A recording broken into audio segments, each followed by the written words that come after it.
മധുരപ്പെട്ടി, അറിവിന്റെയും കഥകളുടെയും തേൻകൂട്.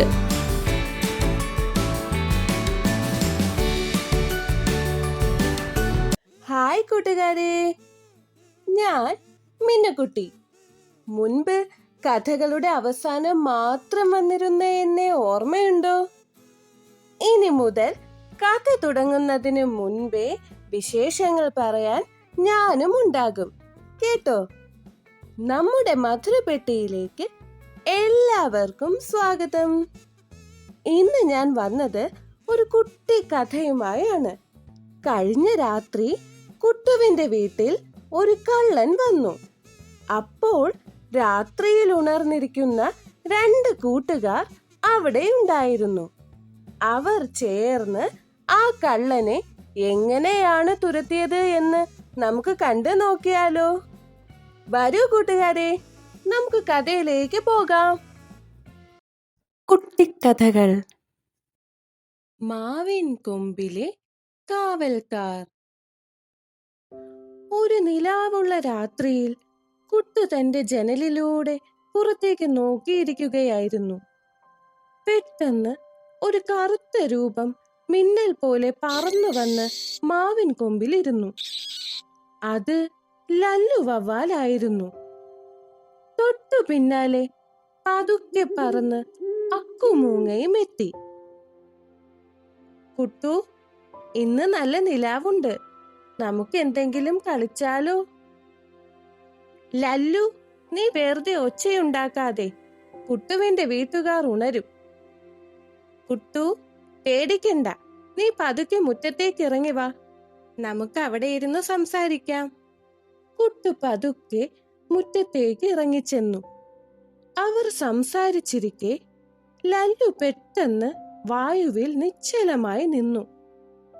അവൻ ചിറകുകൾ വല്ലാതെ അടിക്കുന്നുണ്ടായിരുന്നു.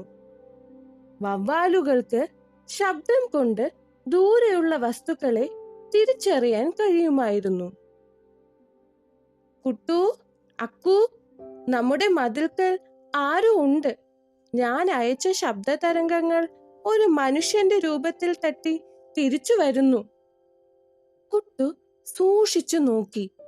കറുത്ത തുണി കൊണ്ട് മുഖം മറച്ച ഒരാൾ മതിൽ ചാടി അകത്തേക്ക് വരുന്നു. ഒരു കള്ളൻ. കുട്ടുവിന് ബഹളം വെക്കാൻ പേടിയായി. കാരണം കള്ളന്റെ കയ്യിൽ ഒരു വലിയ വടിയുണ്ടായിരുന്നു. നമുക്ക് അയാളെ പേടിപ്പിച്ച് ഓടിക്കണം. കുട്ടു പ്ലാൻ പറഞ്ഞു കൊടുത്തു. കള്ളൻ പതുക്കെ വീടിന്റെ വരാന്തയിലേക്ക് നടന്നു വന്നു. പെട്ടെന്ന് തന്റെ മുഖത്തിന് തൊട്ടടുത്തുകൂടെ എന്തോ ഒന്ന് അതിവേഗത്തിൽ പറന്നു പോകുന്നതായി അയാൾക്ക് തോന്നി. അത് ലല്ലു വവ്വാലായിരുന്നു. അവൻ കള്ളന്റെ ചെവിക്കടുത്തുകൂടെ ചിറകടിച്ചുകൊണ്ട് വട്ടം ചുറ്റി. വവ്വാലുകൾക്ക് ഇരുട്ടത്ത് എവിടെയും തട്ടാതെ പറക്കാൻ അറിയാവുന്നത് കൊണ്ട് അവൻ കള്ളന്റെ മൂക്കിന് തൊട്ടടുത്ത് വരെ പോയി വിരട്ടി.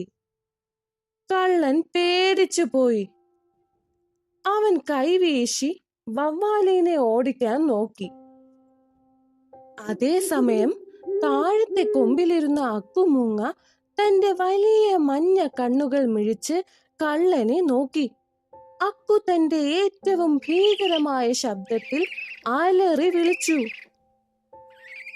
ഇരുട്ടത്ത് 2 തിളങ്ങുന്ന കണ്ണുകളും മുഖത്തടിക്കുന്ന വവ്വാലിന്റെ ചിറകടിയും കൂടിയായപ്പോൾ കള്ളന്റെ നിയന്ത്രണം പോയി.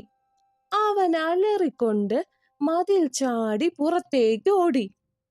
ഓട്ടത്തിനിടയിൽ അവന്റെ ചെരുപ്പ് അവിടെ തന്നെ വീണു. കള്ളന്റെ അലർച്ച കേട്ട് കുട്ടുവിന്റെ അച്ഛൻ ടോർച്ചുമായി പുറത്ത് വന്നു. അവിടെ ആരെയും കണ്ടില്ല, ഒരു ജോഡി ചെരുപ്പ് മാത്രം. അച്ഛൻ അത്ഭുതപ്പെട്ടു. കുട്ടു അപ്പോൾ മാവിന്റെ മുകളിലേക്ക് നോക്കി.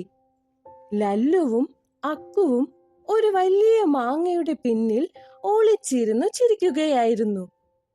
കുട്ടു അവർക്ക് നന്ദി പറഞ്ഞുകൊണ്ട് കൈവീശി. ആ രാത്രിക്ക് ശേഷം കുട്ടുവിന്റെ വീടിന് ചുറ്റും കള്ളന്മാരാരും വരാറില്ല. ലല്ലുവും അക്കുവും ആ വീടിന്റെ കാവൽക്കാരായി മാറി. കൂട്ടുകാരെ, എല്ലാവർക്കും ഈ കുട്ടിക്കഥ ഇഷ്ടമായോ? ഇതുപോലെയുള്ള കഥകൾ ഇനിയും കാണാനായി നമ്മുടെ ചാനൽ ഇപ്പോൾ തന്നെ സബ്സ്ക്രൈബ് ചെയ്യൂ. ഈ വീഡിയോ ഇഷ്ടമായെങ്കിൽ മറക്കാതെ ലൈക്ക് ചെയ്യണേ.